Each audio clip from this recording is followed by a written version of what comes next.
Muy buenas noches a todos. Bueno, a través de las redes que surgieron hace pocos años nada más, los países centrales han dominado las culturas de los distintos países de la misma manera. Y lo que han implementado básicamente es el consumo rápido, este consumo de mensajes que tienen que ser muy escuetos. El debate de los candidatos a presidente es tremendo. En 2 minutos, un candidato a presidente tiene que explicarle al pueblo, en 2 minutos, la política o el modelo económico que va a aplicar para salir del desastre que tenemos hoy en la República Argentina. En 2 minutos te lo puede explicar. Bueno, eso no puede pasar, no puede suceder. Y eso lo que va haciendo es unificar el discurso político del discurso común. Y uno entiende que la política supuestamente es una ciencia. Es una ciencia que obviamente la pueden desarrollar las personas que saben y que se han perfeccionado en esa ciencia. El problema es que esto no está sucediendo, lamentablemente. La diferencia entre un discurso político y el discurso común, del nuestro, por ejemplo, es que el discurso político tiene que tener mucho el cómo, para saber a dónde se va. Digo, todos sabemos que no tiene que haber inflación en la República Argentina, todos sabemos que tiene que haber buena educación, todos sabemos que tiene que haber salud, pero la política te dice el cómo. Y eso no ha ocurrido, lamentablemente no está ocurriendo. Algunos candidatos se animan a esbozar esta situación. El gran problema es que Macri ha exacerbado el discurso llano, digamos. Lo ha llevado al extremo. Primero afanó, robó un poco las técnicas del discurso religioso. Pero hoy por hoy, lo que vas a ver ahora es tremendo. Lo que hizo en Carlos Paz, lo que hizo en Córdoba Mauricio Macri, es realmente subestimar a su propia gente. Durán Barba en el año 2015 decía que la gente no hablaba, en la Argentina, en general, no hablaba en los bares de política. Que hablaba de deporte, que hablaba de sexo, que hablaba de cualquier cosa menos política.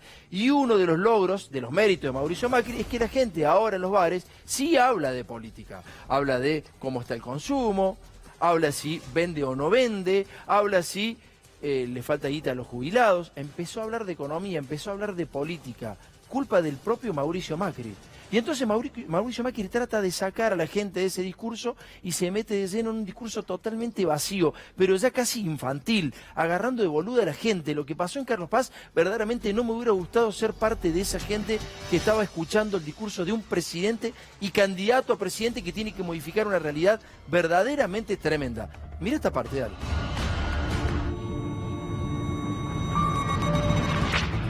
Buenas tardes, Carlos Paz.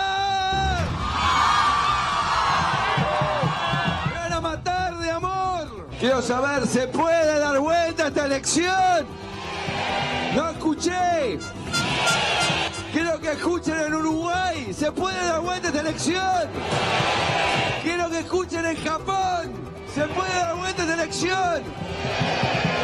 Porque quieren que nos respeten. Y no quieren nadie que con el dedito les diga qué tienen que hacer.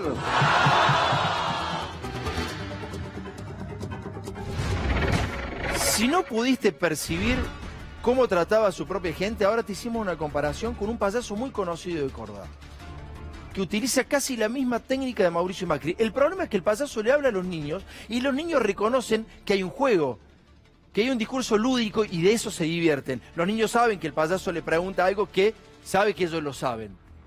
El problema es que acá habla un presidente a la gente que no sabe cómo va a salir. El presidente tampoco lo sabe y por eso los trata de tontos, porque quizá él también lo sea. Fíjate la comparación que hicimos de dos discursos, el del presidente de antes de ayer y de Piñón Fijo. Dale.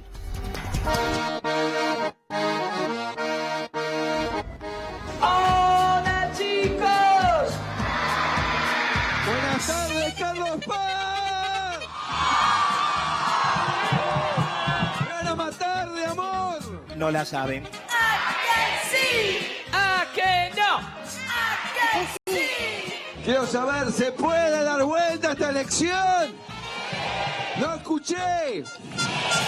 ¡A que no! ¡A que sí! Quiero que escuchen en Uruguay. ¿Se puede dar vuelta a esta elección? ¡A que no! Quiero que escuchen en Japón. ¿Se puede dar vuelta a esta elección? ¿Ha practicado el chuchubá para hoy? Porque quieren que nos respeten. Ah, que no. ¡A que sí! Y no quieren nadie que con el dedito les diga qué tienen que hacer. Ah, que no.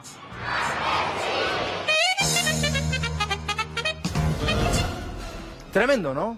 Esa era la comparación discursiva, porque antes se lo comparaba con un pastor a Mauricio Macri. Y uno puede reírse, pero verdaderamente no lo puede hacer. Porque le está faltando el respeto no solamente a la política, porque la política muchas veces ha hecho mucho mérito para autofaltarse el respeto.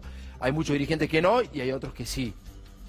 Pero en este caso particular le está faltando el respeto a su propia gente, que va supuestamente con bandera argentina porque supuestamente cree en la patria. Y el tipo le está diciendo a los cordobeses que griten porque capaz que lo escuchan en Uruguay. No sé dónde cree que está, pero Córdoba está muy lejos de Uruguay, presidente. No sabe ni dónde está el presidente, no sabe ni lo que tiene que decir, ni a dónde apuntar. Ha perdido absolutamente todas las situaciones. Y atrás del Mauricio Macri había un embajador de Ecuador que tuvo que dejar la embajada de Ecuador porque discursivamente fue un desastre, los discriminó a los ecuatorianos. Y en este caso particular decía, hemos cometido muchos errores, pero no entendemos por qué nos tenemos que ir. Fíjate lo que decía en el mismo acto Luis Juez.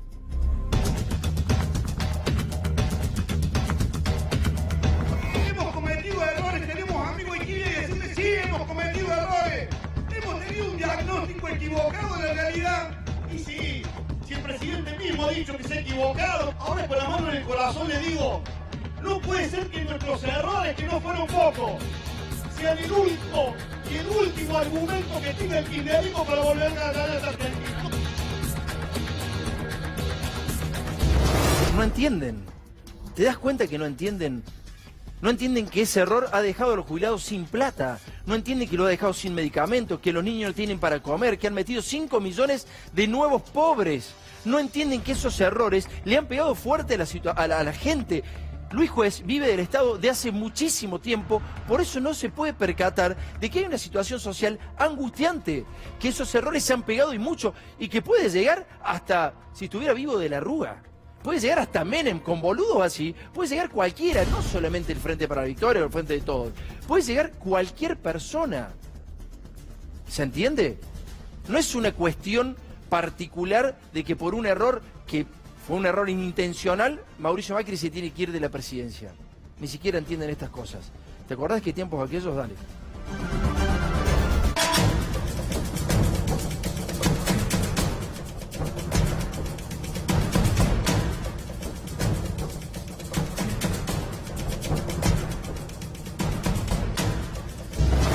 ¿Te acordás cuando Patricia Bullrich hacía eso? Cuando se reía de la inflación. Por favor, ponela a pleno al próximo paño, Jorge. Pongamos a pleno lo que hacía Patricia Bullrich hace pocos años nada más. Cómo se burlaban y se reían de una situación social que verdaderamente era complicada, pero no como la de ahora. Mira, octubre de 2014, y salían riéndose. Mira Tonelli, el que está hoy en el Consejo de la Magistratura. ¿Esta persona es responsable para poder castigar a jueces? Un tipo que salía con un cartelito de 2.25, mirá Bullrich cómo se cagaba de risa. Mirá quién está allá. Mirá quién está allá. Estos tipos se reían hace 4 años, 3 años y medio, de que la inflación era de 2 puntos mensuales. ¿Vos la viste a Bullrich ahora con más del doble de esta inflación? ¿Qué dice Bullrich ahora? ¿Sabes por qué te digo más del doble? Porque fíjate cuánto es en las regiones más pobres la inflación. Jorge, por favor, ponela. 6,2%, la región más castigada del país. En el NEA, la inflación es del 6,2%, Patricia Bullrich, Sturzenegger, Tonelli. ¿Dónde están? No los veo, no los veo con cartelitos, no los veo riéndose. Veamos cómo está el pan, a ver si Bullrich compra pan en su casa. 14,2% en un solo mes, Patricia Bullrich. ¿Dónde está el cartel? Tonelli, Sturzenegger, ¿alguien tiene alguna respuesta a esto? ¿Dónde está el cartel? Vamos con la próxima, dale. Sigamos viendo. Mirá, en febrero 1,48 y se reían de cómo ponían el cartelito, daban conferencias de prensa, había muchos medios de comunicación que lo seguían. Estos tipos eran irresponsables y ahora son los responsables de la situación que estamos viviendo. Mirá los pañales, Patricia. Mirá los pañales a cuánto están. Se fueron el 11,4% en un solo mes. ¿Cómo hace una madre con un niño recién nacido, o hasta el año y medio, de 2 años? ¿Cómo hacen? Contámela. ¿Compran 1.500 pesos el paquete de pañales? ¿Cómo hacen? Veamos la salchicha. No vamos a la carne, Bullrich. Quédese tranquila, no le vamos a dar carne, porque ya lo decía Echeverri, no le podemos dar carne a la gente. No. Salchicha, el 10,6% más. ¿Querés ver a cuánto está el pollo? ¿Querés ver a cuánto está el pollo? Por eso los comedores de Buenos Aires, de los comedores escolares, no tienen morfi. Nos hablan desesperadamente la mayoría de los cocineros, la gente que tiene que atender a los pibes. Mirá el pollo, 14% más. Pero Bullrich hace 3 años y medio hacía esto. Te das cuenta que no son dirigentes políticos, ¿no? Te das cuenta que no son dirigentes políticos, que no le importa nada a la gente. Le importaba llegar a ellos para afanar y solamente. Mostrame por última vez la próxima foto de Bullrich, por favor, Jorge. Esto hacían, mirá quién está acá. Los que se ofenden cuando alguien habla de ellos, ¿no? Gilavedra, y mirá quién está allá. Mirá la cara de serio que tiene. 1,93 era en junio de 2015. 1,93. Hoy es 6, muchachos. ¿Se van a seguir haciendo los boludos? Caída del PBI. Vamos a la caída del PBI que pronostica el Fondo Monetario Internacional. El 3,1%. Y esto vos lo lees seguramente en tu casa y decís, ¿qué quiere decir esta caída del PBI? ¿Sabés qué quiere decir esa caída del PBI? Mirá, te lo tradujimos en números. En números, la caída del PBI... Vamos, Jorge. Vamos con la caída del PBI. ¿Qué quiere decir el 3,1% menos de PBI? Lo que implica, las empresas menos son 13.630 empresas menos. Del 8 del 18 al 8 del 19. Esto implica la caída del PBI. ¿Qué más implica la caída del PBI? Vamos a hablar de los trabajadores. Trabajos registrados, 131.235 menos empleos en un año. Esto implica la caída del 3% del PBI. Y la próxima, también tiene que ver con esto, 54.000 empleos menos en la industria. Esto quiere decir 3% menos de PBI. Mientras tanto, Macri sigue hablando con su circo. Dale.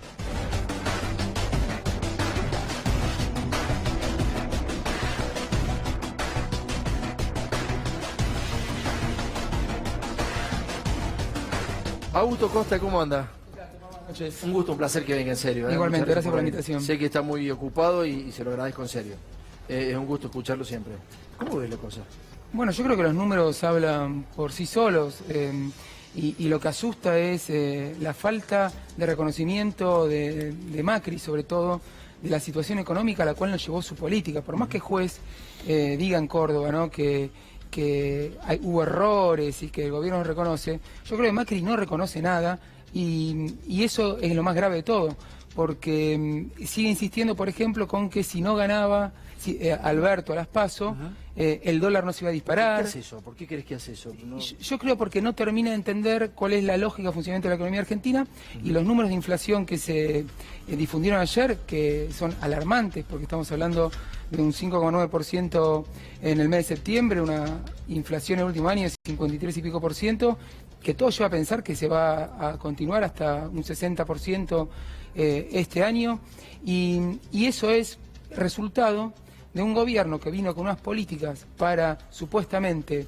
resolver el problema de la inflación, sí, que parten de un diagnóstico que ignora cómo funciona la economía argentina. Entonces, con todo lo que hizo el gobierno, las devaluaciones, los tarifazos y sobre todo la desregulación del mercado, generó que hoy, en el último año, la leche haya subido 75%. Fuiste secretario de Comercio Interior y tuviste justamente en las manos esta información que le trajo Jorge Alperín. De los 10 mayores exportadores, 7 son empresas extranjeras. Dame el próximo paño, así nos hace un resumen, Augusto, cómo se maneja esta realidad económica en la Argentina. En el próximo paño ves que 7 empresas controlan el 90% de la producción agrícola. Un informe que trajo Jorge Alperín. Y el próximo paño tiene que ver con la misma situación, básicamente, las cadenas de supermercados, ¿cuántos productos controlan? 4 de cada 10. ¿Cómo se hace para manejar la Argentina así? ¿Cómo hiciste? Bueno, eso habla de la concentración que hay tanto en la producción, comercialización y venta minorista de los productos. Lo que mostrabas de las exportaciones, que tiene que ver con los grandes traders internacionales o comercializadores, nos plantean la paradoja de que muchas políticas que este gobierno aplicó, que beneficiaron al sector agropecuario en su conjunto, en realidad fue apropiada gran parte de esa ganancia por estos exportadores, ¿no?, que son los que después le pagan menos de lo que corresponde a los pequeños agricultores o a los pequeños productores agropecuarios, y mientras se dolarizaron los insumos y los costos de producción, no recibieron todo lo que tenían que recibir. Entonces hoy uno recorre la provincia de Buenos Aires y se encuentra con productores pequeños, realmente una situación muy mala, cuando por la información que presentaste, unos pocos se quedaron con mucho. Y lo mismo ocurre en el comercio interno de bienes de consumo masivo, donde tenés cierres permanentes de comercios, de pymes, y las grandes cadenas se quedan con la renta en una economía donde el consumo viene en picada también. Solamente dame esta respuesta, si ya presento a mis compañeros y te pueden hacer preguntas. ¿En cuánto se puede timonear la economía y tratar de encauzarla? ¿En cuánto crees? ¿Y qué tiempo le das? La situación es muy delicada y eso cualquier economista, cualquier analista lo reconoce. Lo primero que tenemos que hacer, y el primer desafío, vos hablabas de 3,1% de caída estimada por el FMI para este año. Tenemos que dejar de caer.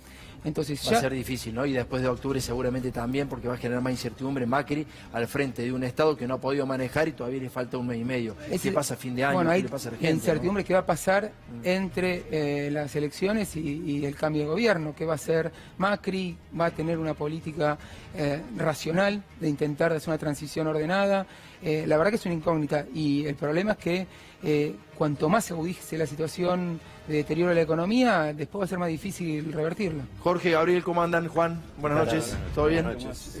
Yo estaba pensando, Augusto, a veces los gobiernos tienden a preferir que haya pocos grandes jugadores en la economía porque cuando hacen acuerdos de precios les parece más fácil arreglar con los que tienen el control de la mayor parte del mercado. Esto después tiene un costo impensado, si querés. ¿Cómo pensás que se puede hacer ese juego? Porque se van a encontrar con los grandes jugadores, obviamente. Yo creo que esa visión es equivocada. O sea, creer que uno puede negociar con los grandes monopolios y lograr los objetivos de la política me parece que es un error. Porque justamente cuando uno se enfrenta con grandes jugadores, que además tienen mucha más información que el funcionario del Estado respecto a cómo funciona el mercado, respecto a las conductas que tienen, y más en un Estado que en estos últimos años ha perdido un montón de capacidades que se fueron acumulando durante más de una década respecto a información de las empresas, de los mercados. Como un Estado bobo, ¿no? Y lo están dejando realmente en una situación de incapacidad. No, es buenísima tu respuesta, ¿eh? Es buenísima, porque muchos dicen, no, con el diálogo solucionamos, hablamos con los empresarios, hablamos... Digo, y entonces, si no lo solucionás con el diálogo, ¿qué? Acá hay que recuperar las herramientas que el Estado necesita para poder intervenir en los mercados regulando, que es lo que dice Jorge, impidiendo que estos grandes actores que concentran la comercialización y la producción se aprovechen de su poder. Y cuando se aprovechan, en realidad lo que están haciendo es sacarle más plata del bolsillo a los consumidores para tener más rentabilidad. Y eso solo puede resolver el Estado, con los pactos de caballero, con el consenso que Macri intentó. Bueno, los números de inflación son los que hay. Y esta es una cosa importante. Con la inflación no es que pierden todos. O sea, perdemos la mayoría de la sociedad. ¿Quién gana? Y los que pueden ganarle a la carrera de inflación y fijar precios que le dan más rentabilidad. Vamos a hablar de los perdedores en serio. Hablamos con Liliana Zanucci, que es de la Fundación del Papa Francisco. 25.000 pibes se han quedado sin alimentos desde Las Paso a esta parte. Liliana, ¿cómo andás? Hola, Tomás, buenas noches. ¿Es así, 25.000 pibes? Es así. 25.000 personas, entre niños, niñas, abuelas, abuelos, familias completas. ¿Por qué se quedaron sin alimentos? Y porque nosotros en un principio estábamos haciendo trabajos sobre talleres productivos, sobre, digamos, proyectos que tenían que ver con reactivaciones económicas. Vino este gobierno, obviamente, y tuvimos que atender lo urgente y dejar lo importante de lado. Y empezamos a asistir los comedores, desde Zárate Campana hasta Berazategui. Y son 25.000 personas con nombres y apellidos. ¿Qué pasó? Pasaron las PASO. Y cuando hasta pasaron las PASO venía todo bien. Claro, digamos. hasta julio el Ministerio de Desarrollo Social Nación venía cumpliendo prolijamente con los 20.000 kilos de comida que nos daban. Con el resultado de las PASO han asociado, y lo bien que hicieron, porque ya no ocultamos nada, de que realmente esta gente que en algún momento había puesto un voto de esperanza en Vidal, y se dieron cuenta de que esto realmente no caminaba más, bueno, recibimos el castigo de no recibir ni un kilo de comida. Pero no lo recibís vos, lo recibe la gente. Más que vale, no a mí no me falta para comer. A la gente de la fundación tampoco. Pero, ¿y cuál es la Pero a la respuesta? gente que asistimos, sí. Pero ¿cuál es la respuesta? Son 25.000 Es personas. que me encantaría decirte la respuesta. No tuvimos respuesta, se cortaron los canales de diálogo. Un día estuve 6 horas para que me atiendan en el ministerio. No me atendieron. No hubo más respuesta ni de WhatsApp ni de mails. Es un ministerio ¿Y esa fantasma gente para qué te dice? nosotros. La gente que no come hoy, ¿qué te dice? Bueno, ¿Qué te y dice a el la abuelo? gente la estamos asistiendo con la buena voluntad de lo que vamos solidariamente juntando con comerciantes, con familias. Está a cargo de un gran operativo una directora de la fundación, Verónica Juárez, y tenemos un centro de acopio en Abuela Elvira, en Avellaneda. Y bueno, vamos asistiendo como podemos. Obviamente no vamos a mentir, no le podemos dar a todos, porque nosotros no tenemos disponibilidad para poder dar a todos. El hambre no es un eslogan de campaña. Vos sabés que hoy hablaba de Cristina y me impactó muchísimo una cosa que dijo Cristina Fernández. En el acto dijo, de acá, si sos de izquierda, si sos de centro, sos de derecha, pertenecés a un partido político de cualquiera de estas extracciones ideológicas, vos comes, tenés plata, la vas a tener. El tipo que no pertenece a una estructura partidaria, que no tiene cargos, pasa hambre. Sí, Se sí. muere. Por eso se alejan, digamos. Se muere. Mira, no solo es el hambre, que es gravísimo, ¿no? Y también convengamos que estábamos saciando el hambre, porque no estábamos alimentando bien. Polenta, arroz, fideos no es alimento para, y menos para chicos que están en proceso de crecimiento. Pero tenemos un avance de enfermedades eruptivas, tenemos avance de sarnilla, tenemos avance de enfermedades de corte sexual, porque obviamente no hay dinero tampoco para lo que es la prevención. Es decir, han convertido esto en una cloaca, literal. La misma cloaca que tienen adentro de la cabeza, este ingeniero de los ojitos azules, color dólar blue, ha convertido todo esto en una gran cloaca, y ahora con el agravante de que estamos padeciendo las inundaciones. Juan. Dos preguntas, una para vos y otra para Costa, porque veo que la coyuntura es realmente atroz y el próximo gobierno va a tener grandes desafíos, ¿no? Me gustaría que des los detalles de quiénes son los funcionarios que no te responden el teléfono y le liegan la comida a millones de niños y de niñas y de familias en este momento tan acuciante. Y después a Costa, ¿quiénes son los exportadores y quiénes son las empresas, digamos, que se quedan con la parte del león, digamos, que no le permiten al resto de los argentinos alimentarse? Porque el presidente hace escasa una hora dijo que hace una hora Macri dijo que la Argentina va a producir más alimentos para el país y para el mundo. El problema es que en la Argentina bajó el consumo de carne y de leche. En la Argentina no se alimenta, en la Argentina hay hambre. Entonces, te reitero la pregunta. ¿Quiénes son los funcionarios, los responsables que no te atienden el teléfono? En primer lugar, la ministra de Desarrollo Social Nación, la fantasma Carolina Stanley, Pedrini, con su secretaría que corresponde a todo lo que es abordaje territorial, y debajo de Pedrini, el doctor Mariano Gallego, el doctor Bonavía. Con ellos yo tenía un diálogo directo y eran los con los que consensuábamos. Nunca pedimos planes, mirá. Nosotros nunca recibimos dinero. Nunca pedimos recibían un plan, alimento para la gente. comida y punto. De hecho, cuando pasó esto, ya te di los nombres, con lo cual los pongo ya en carácter, disculpen, tengo un carácter bastante particular, los pongo en carácter de atorrantes, literalmente, porque no tienen disculpa, no los voy a disculpar jamás, jamás. Ni al presidente, que a esta altura para mí es Jack Sparrow, ni tampoco en el ministerio que nos compete como fundación, que es Carolina Stanley con todo su séquito. Augusto, ¿y quién se lleva la parte del león? Bueno, acá me parece que más que nombres puntuales, lo que hay que tener es que la estructura económica argentina favorece que unos pocos se queden con mucho. Hoy miraba en el coloquio de Idea Mar del Plata las discusiones que están dando los grandes empresarios, y me parece que ahí tenemos que empezar a revertir una lógica empresarial donde, por buscar ganancias y rentabilidad muy fuerte en el corto plazo, terminan después generando problemas de rentabilidad para toda la economía y para muchos de los propios que se terminan abusando. Cerrando, claro. Exacto, y que se achica el mercado y terminan teniendo problemas de rentabilidad después. A nadie le conviene, a ningún empresario conviene que el mercado se achique, o sea, a algunos sí, pero a la economía en su conjunto no, y después la terminan pagando. Entonces yo creo que unas cuestiones es, y ahí sí creo que hay que apelar a un consenso social respecto a la necesidad de revisar conductas y hacer un acuerdo de cómo queremos que la economía se desempeñe de acá en adelante, qué tipo de expectativas tenemos para la conducta empresaria, para la conducta de los... Eso es puja de ingresos.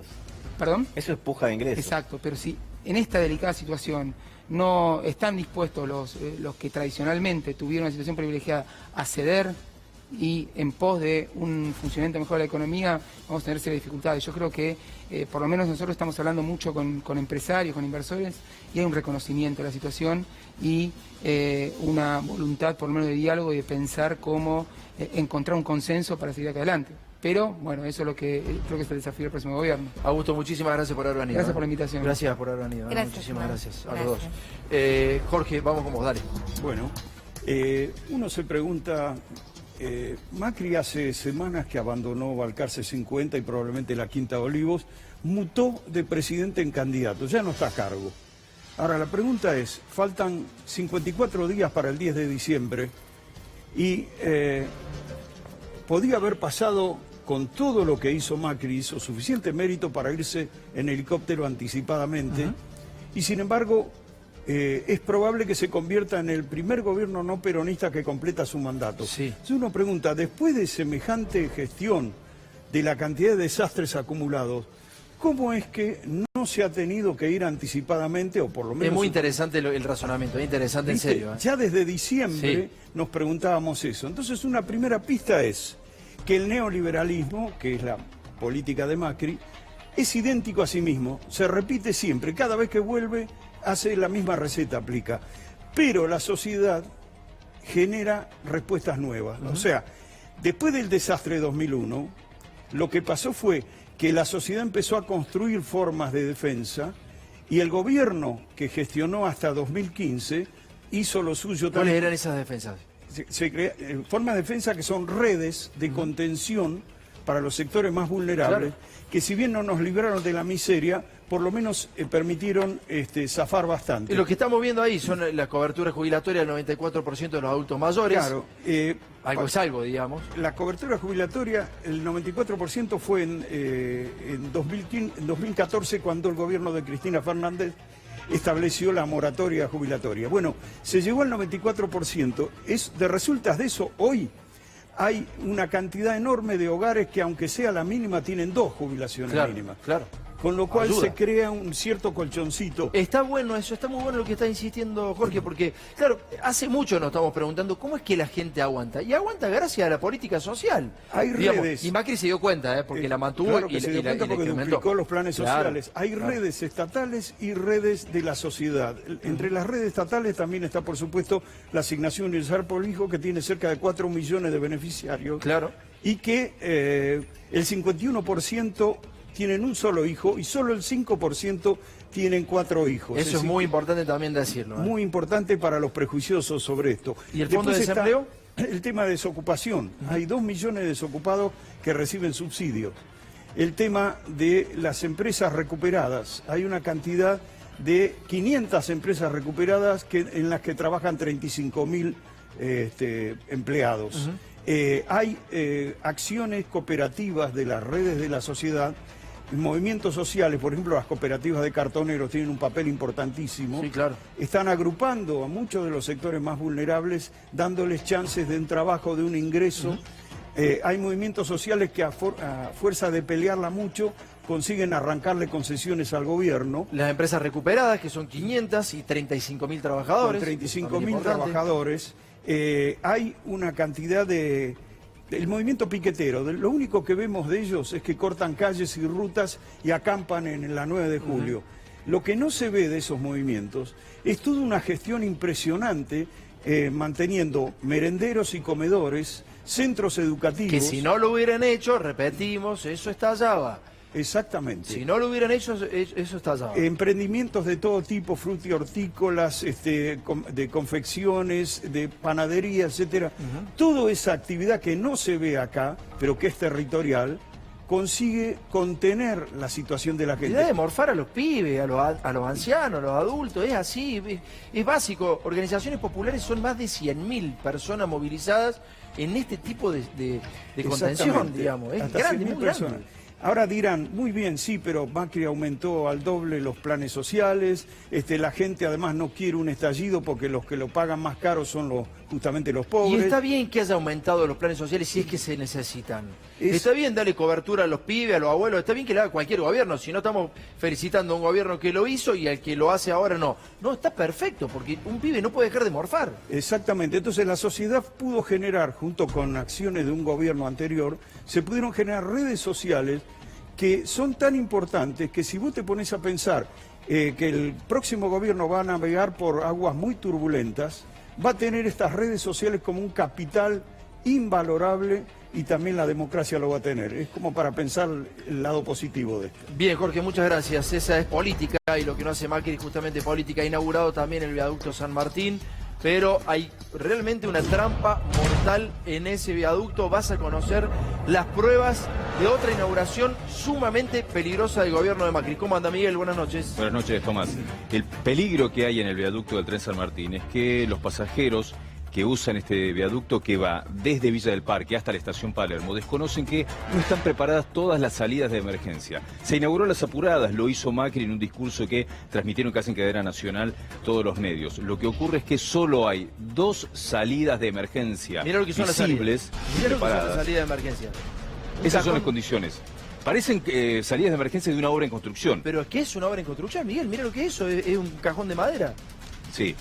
Esas son partes de todas las salidas de emergencia que incluso no son las de Palermo, que están en estas condiciones. Es una condición totalmente irregular. Pues fíjate que eso tiene que estar preparado para un accidente no muy grave. Por ejemplo, si el tren se detiene, que está a 10 metros de la calle, 10 metros de altura, tienen que los pasajeros varios de asientos, poder bajar rápidamente esos 10 metros. Bueno, están en totalmente peligro y Macri lo que hizo es inaugurar las apuradas, este viaducto del tren San Martín, y los pasajeros desconocen el riesgo en el que están. El problema grave acá es que hay un presidente sumamente irresponsable que lo único que quiere es tratar de ganar elecciones como cualquier dirigente político, pero en este caso arriesgando la vida de miles de personas. Está claro que esto no pudo ser inaugurado en ningún país del mundo. Vamos con la primera parte de la nota.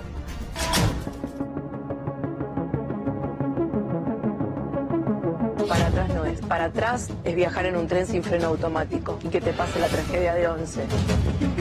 Etegardo, ¿qué estás viendo de este viaducto del tren San Martín? Mira, fundamentalmente lo de siempre, es decir, que cuando vos estás hablando sobre la seguridad de las personas y los transportados, te das cuenta que, por ejemplo, acá no hay ninguna salida de emergencia. O sea que en el caso de un siniestro, una detención de un tren, cuando tenés 1.500 personas arriba de un tren saturado en el momento pico, si hubiese algún tipo de problema, no tenés ninguna vía de evacuación. Esta es una obra realmente de calidad internacional. Bueno, acá ves básicamente una estación sin terminar, una escalera sin terminar, lo que implica que este tren no para hasta Palermo, donde tenés unos cuantos kilómetros de recorrido, o sea que si hoy acá se queda un tren por algún problema, no tenés cómo evacuar a la gente que está arriba del tren. Por acá llega a pasar algo, por dónde sale la gente, mirá lo que es esto. Llega a haber un accidente fatal, para sacar a la gente, por dónde lo sacás, no tenés entrada. Si el tren se para, hay un desperfecto o un accidente lejos de esta zona, ¿qué puede ocurrir? Que se tiene que bajar de una altura importante del vagón al andarivel posible de traslado de las personas. Ya tenés la primera dificultad. Y después tiene que suceder el incidente cerca de esta escalera, porque si te fijas hasta el fondo, no hay ningún otro medio de evacuación, ninguna, no hay. ¿Y qué hacer entonces si el tren se queda, por ejemplo, parado en el medio? Y magia, la única cosa que puedes hacer.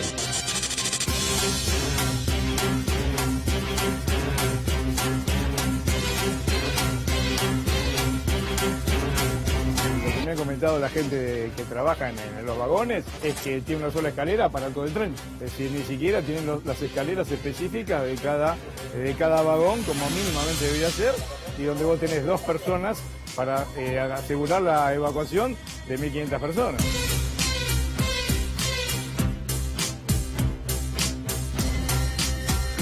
A la vista, en unos más o menos 2.000 metros o 1.500 metros, no tenemos ninguna salida de evacuación.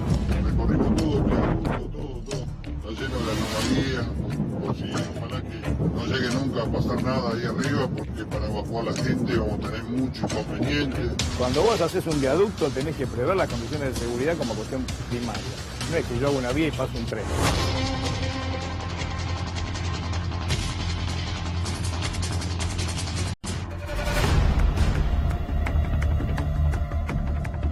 Hay un presidente que está verdaderamente loco.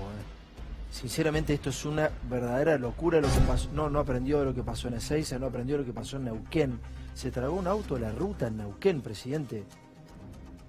Esto es verdaderamente inhumano, es una locura lo que está haciendo. No creo que una obra, no creo que una inauguración 10 días antes, 15 días antes, 20 días antes, le vas a traer mucho rédito, presidente, sinceramente se lo digo, y mucho menos si pasan estas cosas. Mire si pasa lo mismo que en Neuquén o en el aeropuerto. ¿Qué pasa, presidente? Hay que parar la mano. Uno se pone a pensar en el 28, después que pase esta elección, si llega a perder Mauricio Macri, ¿qué va a pasar del país? Si estas cosas hace a la vista de absolutamente todos, a la vista de los trabajadores, a la vista de la gente, arriesgando absolutamente todo. Él dijo en un momento que nos podía hacer daño si se enojaba, si se desequilibraba. Presidente, está desequilibrado usted y nos puede hacer verdaderamente daño. ¿Qué va a pasar con usted y qué va a pasar con nosotros? Esto es lo que vemos. ¿Qué pasa con lo que no vemos, presidente? ¿Tenemos una segunda parte del informe, Miguel? Sí, y ahí vamos a ver que el peligro realmente está a la vista de todos porque las escaleras de emergencia visibles que están en la estación Palermo son prácticamente escaleras improvisadas y que tienen una estructura que evidentemente no está preparada para que bajen cientos de pasajeros ante una situación de emergencia. Hay incluso, Tomás, en algunas partes maderas que están atadas con alambre herrumbrado en uno de los lugares que apenas son visibles para que bajen y suban los pasajeros. Es una situación totalmente irregular. Se entiende lo que pasa, ¿no? Hay una emergencia y la gente tiene que salir, miles de personas por ese mismo lugar, y si hay un incendio al mismo tiempo, ¿cómo hacen? Mueren en esa salida, básicamente. Vamos a la segunda parte del informe de Miguel. Dale.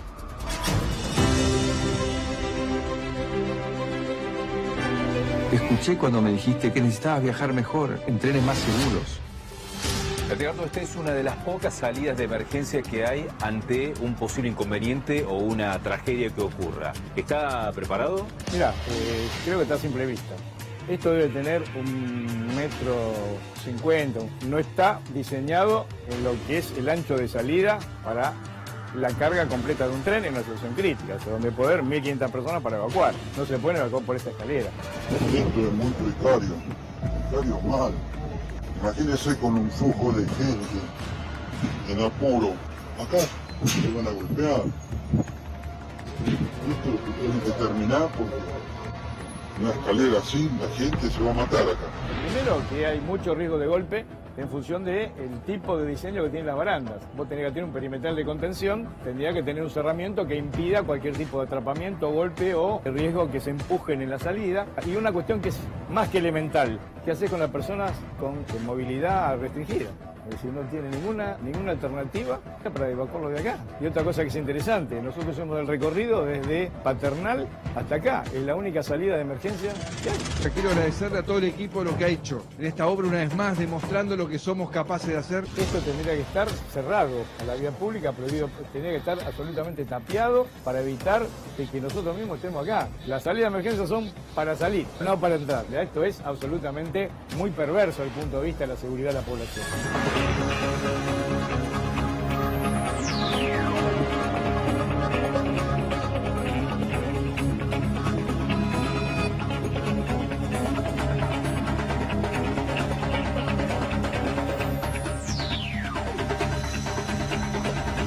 El tema grave es que, según informan los trabajadores, los capacitaron, les instruyeron en las reuniones de seguridad que esta es la vía de evacuación. Así que no es que esto simplemente esté en estado de abandono. Los trabajadores del tren le han informado que para evacuar tienen que evacuar por esta escalera.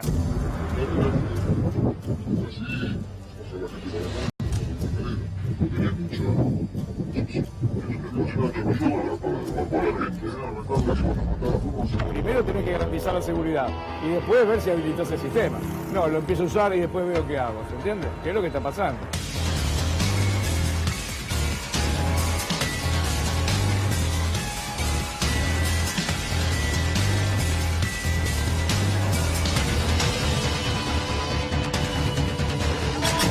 Y mientras el país se le cae a pedazos la economía, el consumo, se le cae a pedazos la campaña a Mauricio Macri, también se le está cayendo a pedazos en la justicia todas sus estrategias. Gabriel Morini, ¿cómo anda? Buenas noches. Buenas noches. Hay un fallo, en realidad una sentencia muy importante que se espera para mañana, alrededor de las 13 horas. Es un juicio de los que ya estuvieron en curso desde hace varios meses, e incluso muy lejos de lo que era el resultado electoral después de las PASO, con lo cual nadie puede adjudicar el desarrollo de este juicio a algún tipo de interferencia interferencia de índole político. Pero mañana se va a pronunciar la sentencia en el juicio que inició Alfonso Prat-Gay en su rol de apoderado de las cuentas de Amalia Lacroze de Fortabat, digamos, de la herencia de Amalita Fortabat, en relación a la denuncia que en su momento había hecho Echegaray como titular de la AFIP, refiriéndose a las 4.040 cuentas de la HSBC en Suiza. Esta información, que había sido una especie de filtración brindada por Hervé Falciani, había generado acuerdos con múltiples países. Argentina había encontrado que había cuentas de argentinos, 4.040 alojadas en el HSBC Suiza. Viene con esa información, la hace pública y los denuncia penalmente. ¿Qué es lo que ocurre después, a partir del año 2016? Bueno, básicamente que dicen que en realidad ese dinero había sido declarado. Entonces se invierten los tantos, a partir de, obviamente, la gestión Cambiemos. El licenciado Alberto Abad estaba en ese momento comandando la AFIP, y es que se reinicia un juicio, porque entonces dicen una falsa denuncia y una violación de secretos por precisamente violar el secreto fiscal contra el ex titular de la AFIP, Ricardo Echegaray, y contra otros funcionarios. Bueno, ese juicio llega mañana a su fin. Lo que podemos decir es que a partir de los hallazgos, durante todo el debate, que muchas veces no seguimos nosotros este tipo de cosas porque no seguimos los juicios, son muy ricos para determinar de qué manera se van cayendo o se van solidificando algunas pruebas en el expediente. Bueno, de lo que está presentado hasta ahora hay una pericia que fue incluida en el debate y figura que los peritos de la Corte indican que no se declaró correctamente ese dinero. Por ende, todo se podría dar vuelta y muy posiblemente mañana ya hay una sentencia absolutoria para Ricardo Echegaray, refiriéndose a este juicio que había iniciado Alfonso Prat-Gay como apoderado de las cuentas de Amalia Lacroze de Fortabat. ¿Por qué ha tomado este rol protagónico la Corte en los últimos tiempos, Gabriel? En realidad, cuando uno dice los peritos de la Corte, es un órgano que funciona dentro de lo que es la estructura de la Corte Suprema, no está comandado por la Corte Suprema, claro, pero sus intervenciones son siempre las más fiables desde el punto de vista técnico. Además tiene un equipo multidisciplinario de índole técnico que es verdaderamente siempre muy fiable. Es la última instancia que uno puede decir que con una pericia de la Corte o una pericia de los peritos de cualquier especialidad de la Corte, bueno, le aportan un rasgo de verosimilitud a cualquier prueba que se quiera dar por documentada. Y otra cuestión que es importante y que está dando vueltas en Comodoro Pi, quizás esto tiene más que ver con la coyuntura, y es la decisión que tiene entre manos la Cámara Federal respecto de la confirmación o no, yo te diría confirmación y algo, digamos, algunos cambios a lo que ha sido la causa Cuadernos 2. ¿Qué es Cuadernos 2? Ustedes, todo el mundo sabe, la causa Cuadernos, la inicial con los escritos, las fotocopias de los escritos del chofer Oscar Centeno, y una derivación que era esta supuesta cartelización en la obra pública, que es más o menos algunos rasgos comunes con lo que algunos empresarios terminan arrepintiéndose, entre comillas, ante el fiscal Stornelli y el juez Bonadío.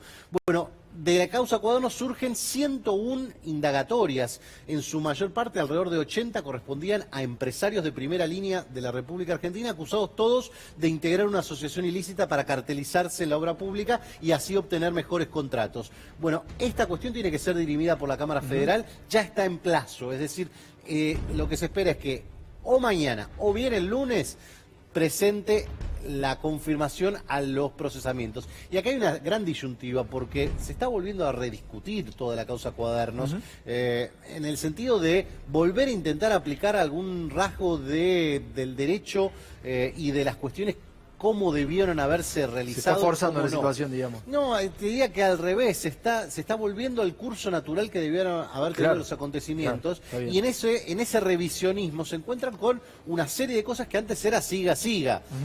Por lo tanto, acá... ¿Y Bonadío qué va a hacer el fin de año? ¿Qué pasa con Bonadío? Mirá, las especulaciones son... es una, básicamente. Dale. La renuncia para acogerse a la jubilación que ya tiene otorgada.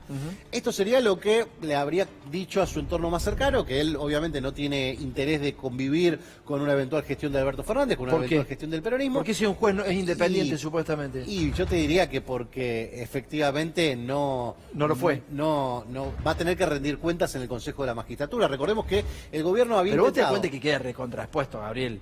Digo, a ver, una persona que es juez, que ha dado las principales causas en contra de quien sea, no importa de quién, pero según las principales causas, de alguna manera medias amañadas. Es que medias no, eso casi Bueno, nadie amañadas. te la defiende. Nadie es capaz de defenderte con firmeza y con ¿Y argumentos por qué se va? y fundamento. ¿Y por qué se va? Y te va a decir, bueno, tengo la jubilación, ya estoy cansado, me Sí, quiero claro. ir. Está muy Ahora, hay dos detalles sobre esto. Primero, el gobierno no tuvo éxito, tampoco le puso muchas ganas en esta última instancia de poder archivar denuncias contra él en el Consejo de la Magistratura.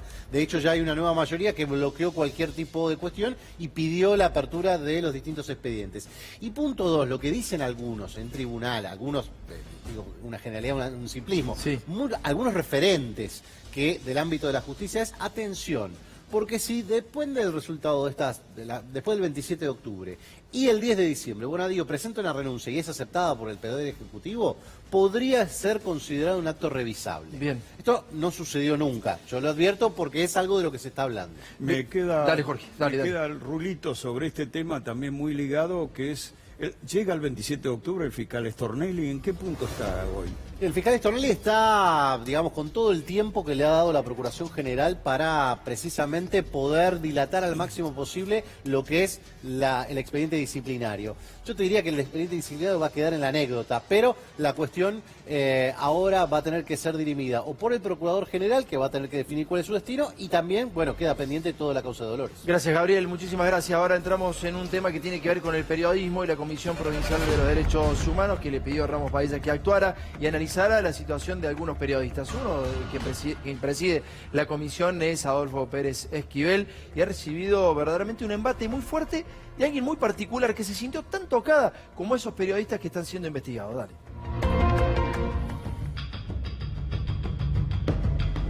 Lo mismo con los periodistas. ¿Qué quieren? ¿Qué se cree la Comisión de la Memoria para incluir? Pero a mí me importa un bledo, Pérez Esquivel. Yo voy a recordar un bledo.